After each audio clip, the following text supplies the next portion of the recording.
За сайн бацгаана уу. Үндэсний бичиг үсгийн баярыг тохиолдуулан Үндэсний номын сангийн Үн Товор номын музейд Монгол бичгийн түүхэн товчоон үзэсгэлэнг 2023 оны 5 дугаар сарын 7-ны өдрөөс эхлээд 2023 оны 5 дугаар сарын 12-ны хүртэлх хугацаанд олон нийтэд үзүүлэн танилцуулж байна.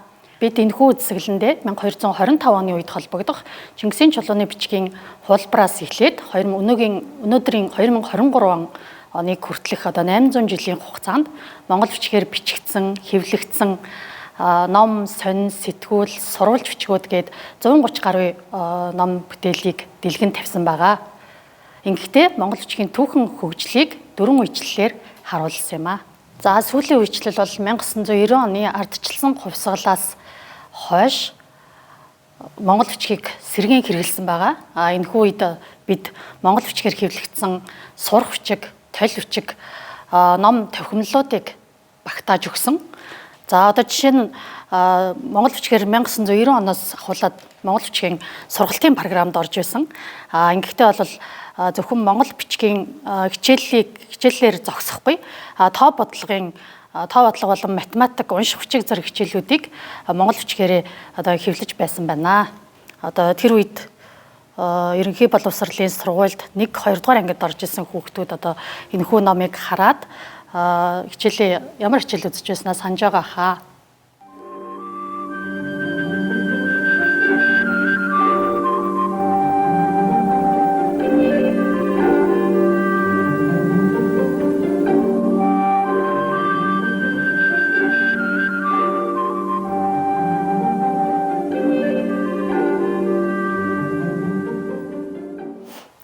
За түүний өмнөх үечлэл бол 1941 оноос 1990 оны үеийг хамруулж байгаа.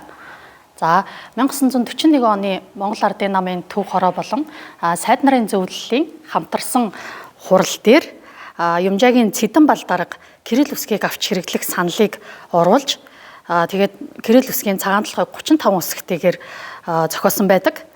1941-ээс 42 оны хичээлийн шинэ жилээс эхлэн бага сургуулийн хичээлийг шинэ үсгээр явуулах сонин хэвлэлийг Кирилл үсгийн болонтой болгох зэрэг ажлыг өрнүүлээд 1946 оны 1-р сарын 1-ээс Кирилл үсгийг албан ёсоор хэрэглэх шийдвэр гарсан байдаг юм а. Энэ үед монгол бичгээр өөрөөр хэлбэл Кирилл бичгийг хэрэглэж байх үед монгол бичгээр хэвлэгдсэн, бичигдсэн ном бүтээлүүдийн дээжээс энэ үедээ багтаан харуулж байгаа юм а.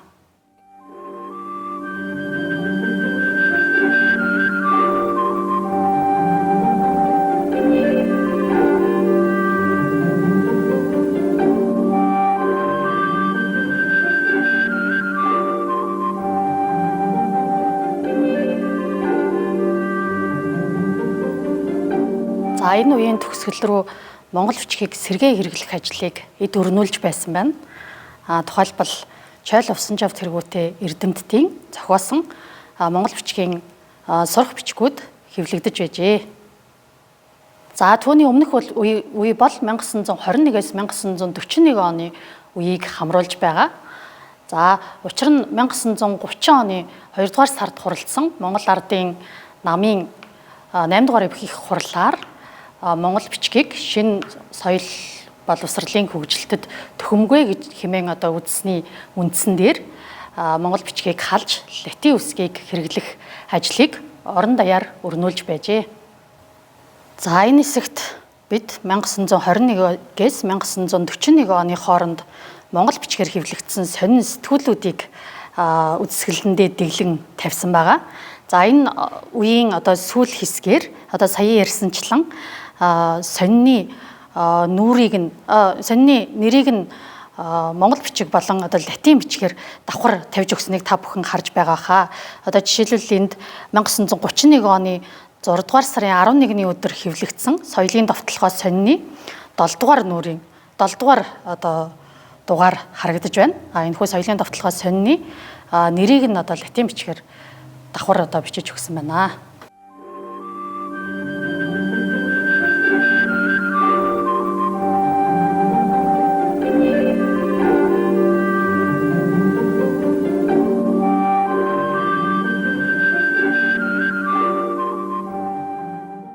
За 1920-ад оны их үеэр судар бичгийн хүрээлэн байгуулагдаад олон түмнийг олон түмний хэл бичгийн боловсролд анхаарч ажиллаж байсан байна. Үүний жишээ гэх юм бол одоо хүн ардыг одоо монгол бичигт одоо хурдан сургах боловсруулах үүднээс энэ одоо жишээлбэл тоо бодлогын сампангаар бодох одоо тухай ном мөн шагжгуайн одоо энэ монгол бичгийн дүт зам буюу одоо монгол бичгийн их шиг болон гүйвлэгчийг үгийн ихэн дунд адагт бичих ёс монгол бичгийг одоо хэрхэн богино хугацаанд хурдан сурах аргыг тухай дурдсан байдаг. За мөн судар бичгийн хүрээлэнгийн анхны дарга Жамин хүний зохиосон Монгол үсэг сурах баг хөвгүүдийн сурлагыг удирдах мөрийн бичиг одоо хэмээх цагаан толгой номыг одоо түүний модон барын хамт дэлгэн тавьсан байгаа.